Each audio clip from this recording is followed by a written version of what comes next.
വിശുദ്ധ മർക്കോസ് എഴുതിയ സുവിശേഷം അധ്യായം 1 വാക്യങ്ങൾ 1 മുതൽ 11 വരെ. സ്നാപകന്റെ പ്രഭാഷണം. ദൈവപുത്രനായ യേശുക്രിസ്തുവിന്റെ സുവിശേഷത്തിന്റെ ആരംഭം. ഇതാ, നിനക്ക് മുമ്പേ ഞാൻ എൻ്റെ ദൂതനെ അയക്കുന്നു. അവൻ നിന്റെ വഴി ഒരുക്കും.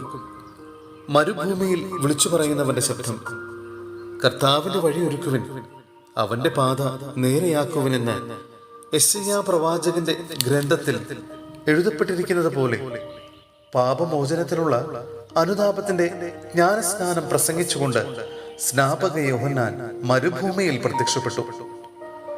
യൂദിയ മുഴുവനിലെയും ജെറൂസലേമിലെയും ജനങ്ങൾ അവന്റെ അടുത്തെത്തി.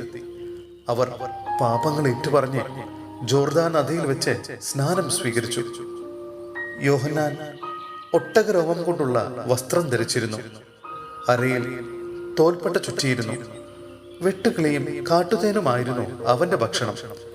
അവൻ ഇപ്രകാരം ഉദ്ഘോഷിച്ചു, എന്നേക്കാൾ ശക്തനായവൻ എന്റെ പിന്നാലെ വരുന്നു. കുനിഞ്ഞ് അവന്റെ ചെരുപ്പിന്റെ വള്ളികൾ അഴിക്കാൻ പോലും ഞാൻ യോഗ്യനല്ല. ഞാൻ നിങ്ങൾക്ക് ജലം കൊണ്ടുള്ള സ്നാനം നൽകി, അവനോ പരിശുദ്ധാത്മാവിനാൽ നിങ്ങൾക്ക് സ്നാനം നൽകും. യേശുവിന്റെ ജ്ഞാനസ്നാനം.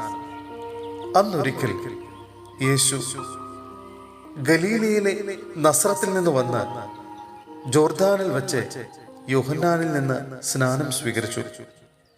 വെള്ളത്തിൽ നിന്ന് കയറുമ്പോൾ പെട്ടെന്ന് ആകാശം പിളരുന്നതും ആത്മാവ് പ്രാവിന്റെ രൂപത്തിൽ തന്റെ മേൽ ഇറങ്ങി വരുന്നതും അവൻ കണ്ടു. സ്വർഗത്തിൽ നിന്ന് ഒരു സ്വരമുണ്ടായി, നീ എൻ്റെ പ്രിയപുത്രൻ, നിന്നിൽ ഞാൻ പ്രസാദിച്ചിരിക്കുന്നു.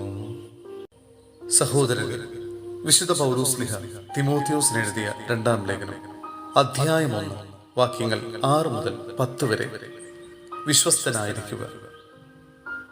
എന്റെ കൈവയ്പിലൂടെ നിനക്ക് ലഭിച്ച ദൈവിക വരം വീണ്ടും ഉജ്ജ്വലിപ്പിക്കണമെന്ന് ഞാൻ നിന്നെ അനുസ്മരിപ്പിക്കുന്നു.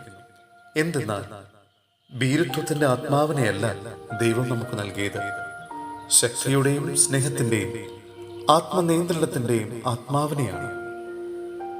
നമ്മുടെ കർത്താവിന് സാക്ഷ്യം നൽകുന്നതിൽ നീ ലജ്ജിക്കരുത്. അവന്റെ തടവുകാരനായ എന്നെ പ്രതിയും നീ ലജ്ജിതനാകരുത്. ദൈവത്തിന്റെ ശക്തിയിൽ ആശ്രയിച്ചുകൊണ്ട് അവന്റെ സുവിശേഷത്തെ പ്രതിയുള്ള ക്ലേശങ്ങളിൽ നീയും പങ്കുവഹിക്കുക. അവിടുന്ന് നമ്മെ രക്ഷിക്കുകയും വിശുദ്ധമായ വിളിയാൽ നമ്മെ വിളിക്കുകയും ചെയ്തിരിക്കുന്നു.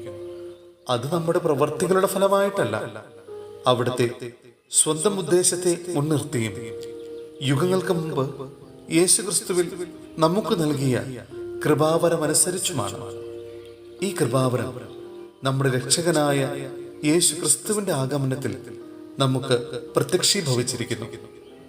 അവൻ മരണത്തെ ഇല്ലാതാക്കുകയും തന്റെ സുവിശേഷത്തിലൂടെ ജീവനും അനശ്വരതയും വെളിപ്പെടുത്തുകയും ചെയ്തിരിക്കുന്നു.